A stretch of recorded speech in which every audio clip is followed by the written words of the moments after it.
Hey, what's up, guys? Good Tuesday morning, and it's me, CP. Sorry, I'm playing around with my BlackBerry right now.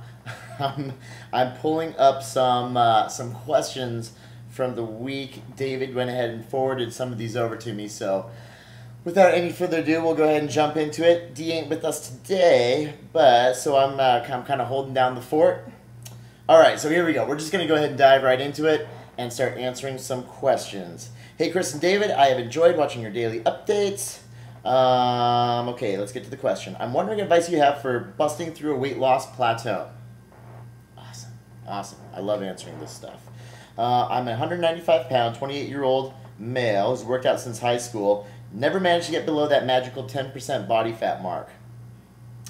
I work really hard with the solid lifting cardio regimen 5 days a week, but when I get in the 11 to 12% body fat range, I tend to stall and burn myself out working hard trying to get lower. I completely understand this is not uncommon, and I'm sure there's a lot of people out there who can sympathize because this is very, very, very common.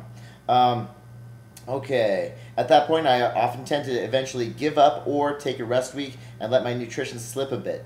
Most of the time, I am maintaining a healthy nutrition regimen of lean proteins, healthy fats, fibrous-dense carbs, with one cheat meal per week. Sometimes I just wonder if my body genetically is not meant to get to the goal of sub 10% body fat with abs popping and the vascularity that I'm going for. But I don't buy that. Attaboy. That's what I'm talking about. My wife and I are having our first child in May. Congratulations. That's fantastic. And I want to be in the best shape of my life, which would mean busting through that 10% body fat or below. Any plateau busting tips? Okay. Absolutely. Now it's always a tough one because once we really start getting into the nitty-gritty details of busting through a plateau, it's so important to really see what your regimen looks like because, once again, I talk about this 50,000-foot view. We're getting under the lamppost now, and so it's important to see what you've been doing, where you are now, to tell you where you need to go. Now, so I'm gonna make a couple assumptions here, and hopefully, I might get close to a solution that might really help for you. Sounds like you've really got your nutrition dialed in. Sounds like you got your exercise dialed in. And once again, as soon as you get close to that 10% body fat range, I know it can sometimes be difficult. And you know what? You are correct in that some people, it is easier for them to just maintain a leaner body. And that's really when we start getting into body typing. And when we look at our genetics and where we came from, there really is a set, almost like a happy point in which we can have an extremely healthy body. You could be at your highest point of health and fitness and still be 12% body fat, 13% body fat. Someone else at their highest point of health and fitness may be 8% body fat. So that's when we start looking at your genetic background, your hereditary, your parents, and of course your ancestors, really most importantly. But when we start getting close, and if you start to feel your body going into that exhaustion phase, there's several different things that it's really, really important that we do in the industry. Say when professionals are working with athletes, here's what we'll do. You progressively overload their workout regimen, which means the workout regimen goes from a certain intensity level and a certain duration level, then week 1, week 2, week 3, week 4, week 5, week 6, and then we unload them for a week. Same thing when we're cutting in for, like bodybuilders cutting down for a competition. They'll start 3 months out and they progressively overload their exercise regimen, and then they progressively overload their, we started from this direction, then they'll progressively decrease their nutrition intake, so that their calorie intake.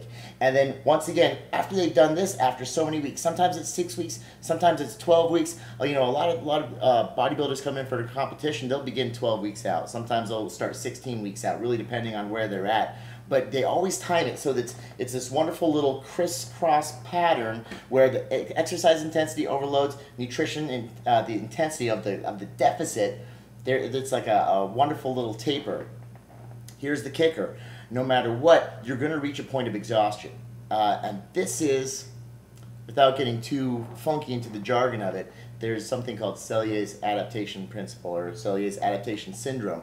And when we create a stimulus, to anything. So our stimulus might be a calorie deficit. So you induce a calorie deficit on the body. The body responds by, of course, losing body fat, and sure enough, after a while, after your body loses so much, and after your body's experienced the stimulus for a certain amount of time, the body will go into what we call an exhaustion phase. And that's when the adaptation occurs. Adaptation occurs when we start lifting weights. You start lifting weights, the adaptation is the muscle will increase in cross-sectional area, and you can start getting stronger. But then after a while, you need an increased stimulus. So all that aside, you're at 11% body fat. You're 195 pounds, and say 10% body fat is going to put you down at 187, 188, whatever it might be. However, you've imposed this stimulus for so long that your body's going to start to go into this exhaustion phase. You hit a plateau.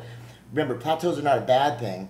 It is the most telltale sign, because if you're getting results and you hit a plateau, and you're doing the exact same thing, your nutrition stays dialed in, your exercise is dialed in, you don't increase, you don't decrease any of those, you know exactly where you're at.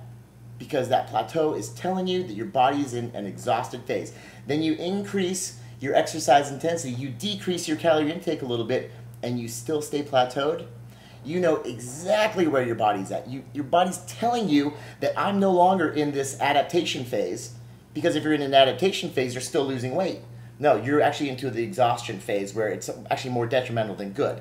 And so now your body is actually, and sometimes this plateau it's a wonderful warning sign that says, look, I'm not going to lose any more body fat. Instead, I'm in an exhaustion phase, and I'm going to actually, in the exhaustion phase, after a while, and when we start looking at the scientific background of it, it's the exhaustion phase. If we stay in that for too long, it kills the organism. No one's going to die here, obviously, but your body can actually start to consume muscle for fuel and all this other stuff that you don't want, because we want those abs popping, right? So, really important, the first thing I want you to do is unload your body. I know it might sound crazy, but unloading, and I don't mean letting your nutrition slide for a week, I'm talking about imposing a very strategic and aggressive calorie surplus on your body.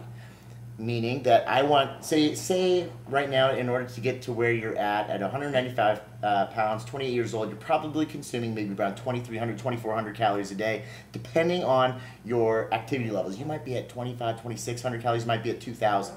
Here's what I want you to do. I know it sounds kind of crazy, but I want you to take your activity levels down, and I want you to take your calorie levels up. So I want you to actually cut back on your cardio, take your heavy, intense weight training sessions, and I want you to cut them in half. I want you to cut the intensity down from, say, 70% to about 60, maybe even 50%. I want you to cut the duration of your cardio in half for 1 week.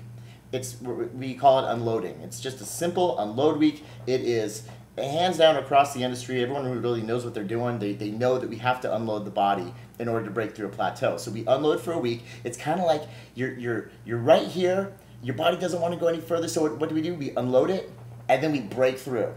So you're going to unload for a week.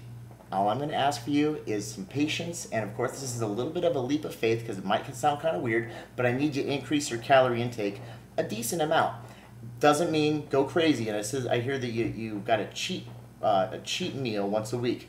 I'm not looking for you to cheat, but I want you to actually start throwing maybe a couple extra baked potatoes in there, maybe a little extra pasta. Of course, I'm not a big wheat person because there's a huge gluten sensitivity, so I prefer the baked potatoes, maybe some sweet potatoes, and I want you to actually start pushing a lot more carbohydrate into your system. And there's a lot of reasons why, but just let's just talk basics right now. I want you to throw probably at least 1 or 2 extra like baked potatoes or sweet potatoes in there, maybe some extra lentils or some beans or some rice, and so at least about maybe 100, 150 more grams of that in your nutrition every day. If you can bump up your total calorie intake, which actually might mean a little bit more fat intake also, just a little bit, not a lot. You know, essentially if I can aim for about 500 more calories that I can get into you every day. Now, of course, if we're talking 100 grams of carbohydrate, that's 400 calories already. So just a little extra fats on top of that, maybe some fish oil, some flaxseed oil, that would be fantastic. So what I want to do is I want to take your calories up about 500 calories a day, take your activity down a little bit. We're going to go ahead and rest you, unload you for a week, and then you drop right back into your regimen, and you're going to break through that plateau.